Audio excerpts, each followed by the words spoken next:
আগামীতে যদি কোরআন কায়েমের জন্য ডাক আসে, দিন কায়েমের জন্য যদি ডাক আসে, ইসলাম কায়েমের জন্য যদি ডাক আসে, দিন কায়েমের জন্য রাজপথে থেকে বুকের তাজা রক্ত যদি ঢালতে হয়, পবিত্র কোরআনকে বুকে চেপে ধরে কোরআন কায়েমের জন্য, ইসলাম কায়েমের জন্য বুকের তাজা রক্ত ঢেলে সেই রক্তের সাগরে সাঁতার কেটে কেটে একটি রক্তাক্ত বিপ্লবী কালেমার পতাকা বাংলার জমিনে উড়াতে প্রস্তুত কারা কারা দুটি হাত দেখতে চান? আপনার চলে গেল হোমিওপ্যাথি ডাক্তার, ডেকে আনলো, জিমের পরে কয়টা ফুটা গুনে মেরি দিলে টপ টপ করিয়ে একটু দুপ করে জ্বলে উঠলো, কিন্তু কাজ হলো না, পিসাব হইল না, এরপরে জ্বালা যন্ত্রণা বাড়লো না কমলো। এরপরে হোমিওপ্যাথি ডাক্তার বলল ঘুমাই থাকো, সকালে দেখবানে বলে নাকি, বরং হোমিওপ্যাথি ডাক্তার বলে আমার যা ছিল তা তো শেষ, এখন আপনারা অন্য চেষ্টা করেন। এবার এলাপতি ডাক্তার না হলো, ওই সে দামাদাম কয়টা ইঞ্জেকশন মেরে দিলে, দেওয়ার পরে একটু ঘুম আসলো, তারপরে চেতনা পেয়ে দেখে যে তলপেট ফেটে যাচ্ছে, কারণ পিসাব বন্ধ হইলে কত যন্ত্রণা আমি ব্যক্তিগতভাবে জানি। আমার কিডনিতে স্টোন আছে, প্রায়ই আমি এই বিপদের সম্মুখীন হই। হেলিকপ্টারে করে দুবার করে আমার হেলিকপ্টারে ঢাকায় নিয়ে যেয়ে অপারেশন করে এনেছে আমার, জানেন কি না? অনেকেই জানে। এত বিপদে পড়ে গেছি, হেলিকপ্টারে করে নিয়ে গেছে, যদি ওয়াজ করার সৌভাগ্য হেলিকপ্টারে হয় নাই, কিন্তু চিকিৎসা নেওয়ার সৌভাগ্য হয়েছে। ওগো আমার ভাইয়েরা, এই যন্ত্রণার পরে বাবা মা সবাই দুশ্চিন্তায় তাড়াতাড়ি অ্যাম্বুলেন্সে ফোন দেয়, অ্যাম্বুলেন্স নিয়ে আসলো, 250 বেডে নিয়ে গেল, অথবা খুলনায় নিয়ে গেল আমার ডাক্তার কামারুজ্জামান সাহেব, তাই তো? কামারুজ্জামান সাহেব, উনি আমার দেখার পরে বলল, ওগো কবির বিন সামাদ, এখন আপনার পিসাব করানোর জন্যে আমরা কিছু পরীক্ষা করবো, আগে দেখবো কি হয়েছে। দেখলো যে পাথর এসে ওই রাস্তায় জ্যাম করেছে, ড্রেনে আটকে আছে। এরপরে বলল অপারেশন করা লাগবে, এইটা করার জন্য 5,000 টাকা খরচ হবে, আছে নাকি? আমি বললাম ঠিক আছে, আমি বাড়ি যাই, 1 মাসের মধ্যেই টাকা গুছাই নিয়ে তারপরে আসবানে। এই কথা বলি আমরা। কি বললাম? ডাক্তার আমি ভিটে লিখে দেবো আপনার নামে, খালি পিসাবটা করাই দেন, ঠিক না বেটে? খালি পিসাবটা করতে চাই, 5,000 কেন, আপনি 50,000 নেন। এই যে 5,000 টাকা দিয়ে আমরা একবার পিসাব ফিরলাম, দিনে আপনি কয়বার পিসাব ফেরেন চিন্তা করে দেখেন।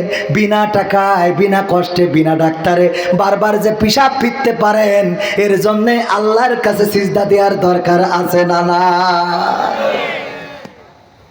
আমি যে কথাগুলো বললাম, যে কথাগুলো বলবো একটু হৃদয়ের কান দিয়ে শুনবেন। মাঝে মাঝে আমার উপস্থাপক কই আছে, উনি আমাকে বলল আপনি কিভাবে এত দূর আসলেন একটু বলবেন।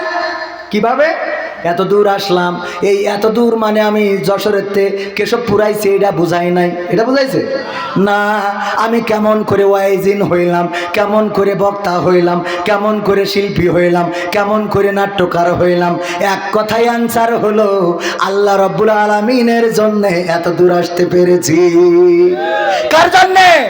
আল্লাহর জন্য। জেলখানায় থাকতে গাইতাম, কণ্ঠ যখন দিয়েছ প্রভু দাও না সেই ময়দান, যে মাঠে দাঁড়িয়ে গাইব আমি, যে মাঠে দাঁড়িয়ে গাইব আমি তোমার নামের গান,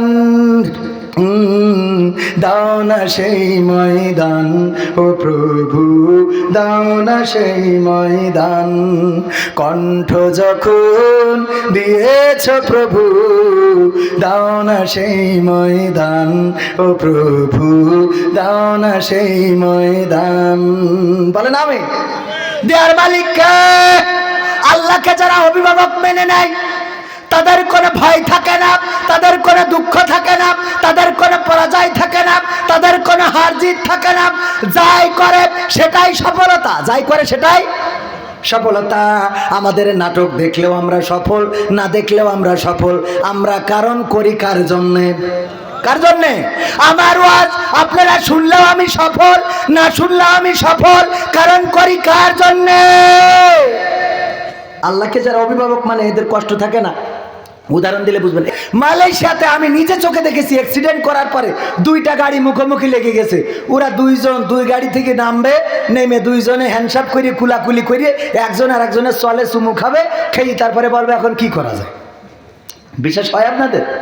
যারা মালয়েশিয়ায় আছে তাদের কাছে জিজ্ঞেস করে দেখেন।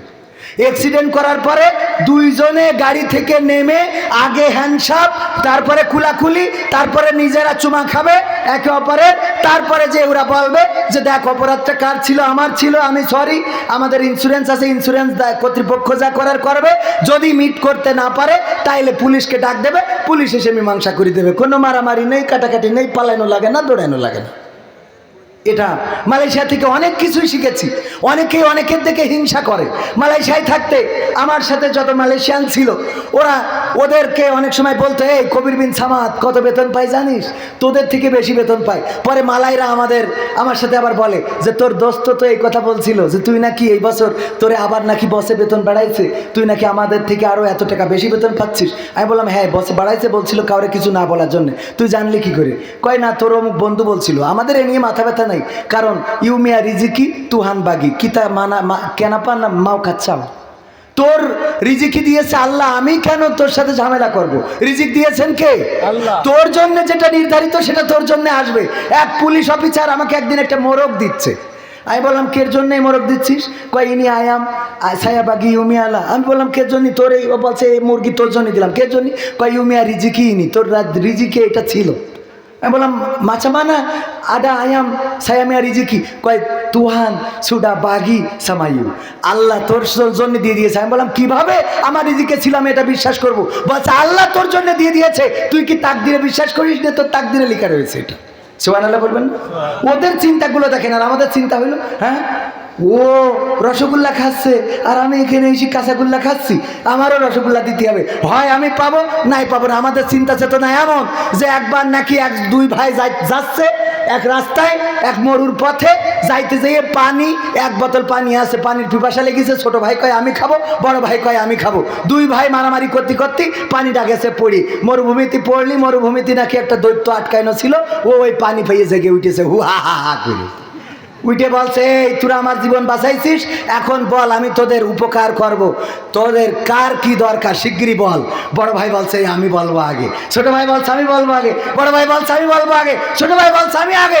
দুইজনে আবার মারামারি, দৈত্য এই থাক, তোরা মারামারি শুরু করে দিয়েছিস, এই এক কাজ কর, যে আগে বলবি সে যা পাবি, যে পরে বলবি সে তার ডবল পাবি। এবার বড় ভাই বলছে তুই আগে বল, ছোট ভাই বলছে তুই আগে বল, আচ্ছা তুই আগে বল। দুইজনে আবার ঠেলাঠেলি, দৈত্যর হয়ে গেছে রাগ। দৈত্য কয় এই আদম সন্তান তোরা তো চরম ধরনের বেহায়ার, এই তোকের মধ্যে বড় খিডা। তা বলছে আমি। তো বলছে তুই আগে বল, তো ছোট ভাই পরে বলবে। বলছে আল্লাহ তুমি আমার না বলছে দৈত্য ভাই তুমি আমার 5 তলা একটা বাড়ি দাও। তা বলছে তোর 5 তলা বাড়ি হইলো যশোরের পুরো পারে দড়াটানার ওখানে, আর তোর ভাইয়ের জন্য একটা 10 তলা হয়ে গেল। বলছে অসুবিধা নেই। এবার কি দ্বিতীয় তো 3টে আশা পূরণ করব। 2 নম্বর আশা, আমার দৈত্য ভাই ব্যাংকে সুইজারল্যান্ডে 20 কোটি টাকা দাও, কারণ সব রাজনৈতিক নেতারা নিয়ে গেছে, আমাদের নেই। তা বলছে তোর সুইজারল্যান্ডে 20 কোটি হইলো, তোর ভাইয়ের 40 কোটি হয়ে গেল। এইবার বলছে দৈত্য ভাই তুমি আমার একটা চোখ কানা করে দাও আর একটা পাখুড়া করে দাও। তাহলে কি হইলো? কি হইলো? ওর ভাইয়ের 2 চোখ কানা 2 পাখুড়া। এইবার বলছে তুই 20 কোটি টাকা খেয়ে যা। কত বড় খারাপের খারাপ চিন্তা করতে পারেন? এই হলো আমাদের দেশের চিন্তা। আর অন্য দেশে এরকম না। অন্য দেশে একজনের উপকার করে, চিন্তা করে ও যদি প্রথম তলা থেকে দ্বিতীয় তলায় ওঠে তাইলে আমি প্রথম তলায় জায়গা পাবো, আর ও যদি তৃতীয় তলায় ওঠে তাইলে আমি দ্বিতীয় তলায় জায়গা পাবো, ও যদি চতুর্থ তলায় ওঠে তাইলে আমি তৃতীয় তলায় জায়গা পাবো। এই জন্য উপরের লোকটাকে উপরে উঠাইতে থাকে আর নিজেও ওর সাথে সাথে উপরে উঠে যায়। আর আমাদের দেশের মানুষ হলো ওরে কি করে ঠ্যাং ধরে নামানো যায়, ওরে টেনে নামায়ে তারপরে ওই উপরে উঠবে। চেয়ারম্যানের ফেল করায় তারপরে আমার পাস করতে হবে, অথচ চেয়ারম্যানের পামচাম মেরে উপজেলায় দাঁড় করানো যায় না, যায় না। যে তুমি যে এইবার উপজেলায় করি খাও, আমি দিকেনে করি। ভাইয়েরা আমার, যেই কথায় আসছিলাম অল্প সময় নেব, কারণ আমারও অনেক দূরে যেতে হবে। আল্লাহকে যারা অভিভাবক মানবে, আল্লাহকে অভিভাবক মানলে কেমন চিন্তা থাকবে না, তার একটা উদাহরণ যদি দিই, আমার ডাক্তার সাহেব উনি ডাক্তারি করার পাশাপাশি গরু পুষেছে কামারুজ্জামান সাহেব। ওই গরু মাঠে গিয়েছে খাইতে, ওই মাঠের পাশে একটা বন ছিল, বন থেকে একটা বাঘ বেরোয় গরুরে করেছে তাড়া। গরু দৌড়াইতে দৌড়াইতে দৌড়াইতে একটা পচাখানা কাদার মধ্যে যেয়ে ঝাঁপ দিয়েছে, দেওয়ার পরে বাঘ ওর ধরার জন্য ঝাঁপ দিয়েছে, কিন্তু গরু থেকে 3 হাত সামনে যেয়ে পড়েছে। কাদা এমন কাদা যে এমন ভাবে আটকে গেছে, এখন বাঘও উঠতে পারে না, গরু উঠতে পারে না। গরু উঠতে পারে না তাতে কোনো অসুবিধা নাই, কিন্তু বসে বসে ওখানে জাবর কাটাচ্ছে, জাবর কাটাচ্ছে। বাঘ কয়ে গরু তুই তো আসলে গরু। কয় কেন? কয় এই যে বিপদে তুই আমারেও মারলি, তুইও মারলি, দেখ আমি যদি তোরে ধরতে পারতাম তোরে খেয়ে বেঁচে থাকতাম, আর যদি আমি তোরে ধরতে না পারতাম তুই যদি পালায়ে যাতিস তাইলে দুইজনই বেঁচে থাকতাম। এমন কাজ করে ফেললি যে তুইও মারা যাবি আমিও মারা যাব। গরু কয় এই জন্যই তো তোমার সুন্দরবনে থাকা লাগে আর আমি লোকালয়ে থাকি। কয় কেন কেন তোর এত দুশ্চিন্তা মুক্ত হলি কি করে? কয় দেখো আমি জাবর কাটাই এত আনন্দের সাথে, কারণটা কি? কারণ হলো আমার মালিক আছে ডাক্তার কামারুজ্জামান, যখন খুলনার 250 বেড থেকে বাড়িতে এসে গোয়াল ঘরে লাইট মেরে দেখবে যে গরু নাই, অমনি সাথে লোকজন ডেকে নিয়ে খুঁজতে চলে আসবে গরুটা কোথায়। কারণ আমার একজন মালিক আছে, ও খুঁজতে এসে লাইট মারতে মারতে যখন এই জায়গায় আমারে পেয়ে যাবে, আমারে পাওয়ার পরে আমারে উদ্ধার তো করবেই করবে, আর তোরে দেখার পরে তোরে এই কাদার মধ্যে কবর দিয়ে তারপরে যাবে। ঠিক না বেঠে? তেমনি ভাবে আল্লাহকে যারা অভিভাবক মেনে নেয় তাদের ভয় নেই, তারা জেলখানায় গেলেও হাসি মুখে যায়, তারা ফাঁসির কাজটা ঝুললেও হাসি মুখে চলে, তারা গুলি খাইলেও হাসি মুখে খায়, তারা দেশ ছাড়লেও হাসি মুখে ছাড়ে। তাদের কোনো ভয় নাই, কারণ তারা জানে আমি জেলখানায় থাকলেও আল্লাহ আছে, আমি ফাঁসিতে ঝুললেও আল্লাহ আছে, আমি বিদেশে থাকলেও আল্লাহ আছে, আমি ভুক সুখে থাকলেও আমার পাশে কে আছে। আল্লাহকে যারা অভিভাবক মানে ওদের কোনো দুঃখ থাকতে পারে না, ওদের কোনো ভয় থাকতে পারে না, ওদের কোনো দুশ্চিন্তা থাকতে পারে না। সুতরাং আল্লাহকে অভিভাবক মেনে কোরআনের পক্ষে আমরা থাকতে রাজি আছি না? না